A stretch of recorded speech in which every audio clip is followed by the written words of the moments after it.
Earlier on Tuesday, we received the mid-conference briefing from the officials as we have now reached the halfway mark here as delegations from nearly 200 countries have been here for a week already trying to agree on hundreds of pages of text essentially, and officials here say they still have a lot more work in this coming week before ministers arrive from several countries and they start holding the high-level meetings. In the meantime, we have also heard from the co-hosts, the Chinese Minister of Environment, who is also the president of COP-15,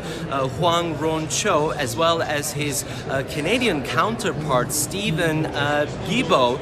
Both emphasized the importance of securing the financial resources that will be necessary to implement any kind of agreement that may be reached here in Montreal.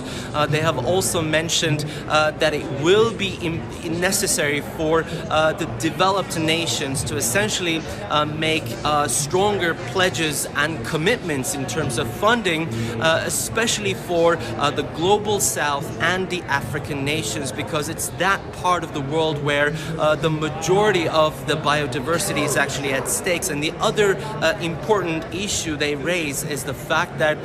they are in the process of creating new funds for these long-term goals, but it can take years. And obviously we are trying to establish goals that should be achieved by 2030. So in an ideal world, they want the world to start implementing these decisions as soon as possible, and that's why they emphasize that the convention and the officials are working on tapping into the resources that are currently available so that the world can work towards stemming nature loss by 2030 and restoring it by 2050. It is Tianshan, CGTN, Montreal, Canada.